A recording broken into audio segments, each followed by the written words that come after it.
Mamas! Ito, magre-review na naman po tayo ng bagong item. At anong i-review natin ngayon? Isang bottle sterilizer that is really good to buy. Lalo na sa mga mamis na manganganak pa lang or may mga baby na hindi pa nakakabili ng bottle sterilizer or nasira na yung bottle sterilizer, which is sa panahon ngayon, kailangan talaga natin yun.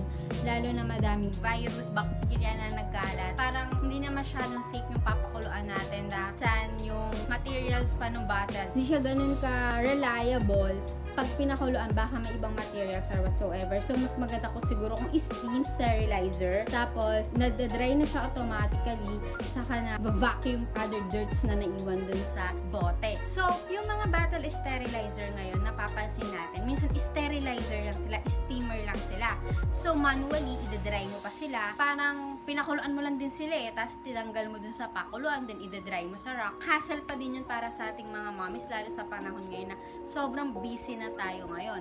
So, why not choose the automatic, yung meron ng sterilizer, meron ng dryer, tapos meron na din vacuum. So, napakaganda po nitong nabili namin sterilizer. Hindi po ako bayad dito Gusto ko lang makatulong talaga sa mga nanay, sa mga mami na naghahanap ng good to buy sterilizer at the cheaper price. Actually, it's the cheapest price that we saw in the market, in the mall, sa SM actually. Nakita namin siya sa SM and parang nag-hesitate pa kami kung bibili kami. Pero kasi eventually, hindi mo masasabi yung sitwasyon. Kung bumili na ako ng bottle sterilizer, why? Kasi that time, nakita ko na yung price niya is parang okay lang naman, nabilin. Wala namang mawawala. Pwede ko yung gamitin yung sterilizer na yun sa mga ibang gamit ni baby na pwede siyang i-sterilize. Itong sterilizer na ipapakita ko sa inyo na nabili namin sa SM is really good to buy. Actually, lagi siyang out of stock. Pero may nakita ko nito sa Lazada na medyo mataas yung price. Pero okay lang din naman. Hindi naman din ganun kataas.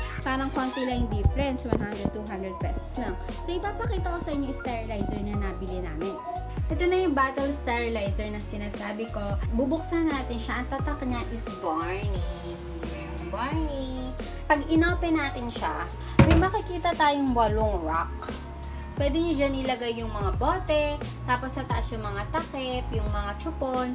Tapos kapag binuksan natin siya, bago natin lalagay yung mga bote, makikita natin yung stainless na yon. Doon tayo maglalagay ng water. Either sterile water or kahit yung purified water lang. Mga 10 ml of water. Yan. Tapos tatakpan na natin siya pag nalagay na natin yung mga bote. Tapos makikita natin yung option.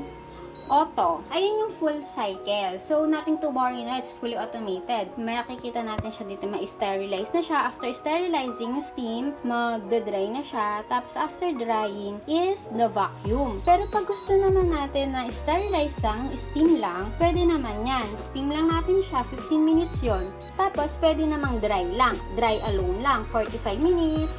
60 or 35 minutes. Pero pag gusto natin vacuum lang, meron din naman pwedeng option vacuum lang. Stop lang siya. 10 minutes si vacuum. Yan. Yan na yung fully functional na sterilizer natin. So, simple lang siya. Pwede mo lang ilagay sa isang side. Sasaksak mo na siya. Then, at the same time, pwede mo na siyang gamitin. Good to go na para ma-sterilize natin yung mga bote ni baby. Yes, we're done na. Na-review na natin yung bottle sterilizer. Yung bottle sterilizer, ang tatak niya is Barney. Nabili lang namin siya for 2,800 pesos, 2,700 something. 30% off siya. Regular price niya is mga 3,800. So, good to buy na siya, ma'ams. Kasi yung ibang sterilizer na nakita namin doon sa mall is sterilizer lang mismo siya. Steamer lang siya.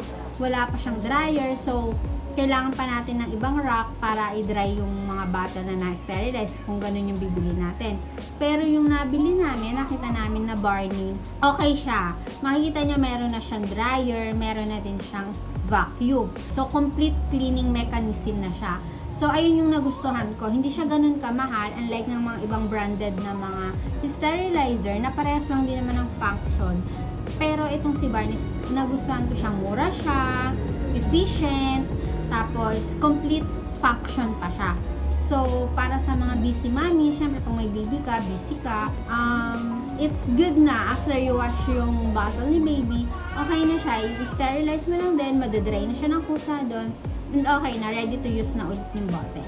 So, ayun yung maganda dun at nagustuhan ko dun sa Barney's Bottle Sterilizer. So, mga ma'ams, ito lang to sa mga suggestions or sa mga reviews natin dito sa channel ko. Madami pa tayong mga i-reviews na mga items, sa mga baby items, na mga pang mommies at iba't ibang mga authenticity check para hindi tayo mafe-fake, hindi tayo maloloko. All for my video, please like and subscribe para madami pa tayong bonding moments and madami pa tayong learning experience na matututunan. Thank you, Mommy Sis! Please like and subscribe. Bye-bye!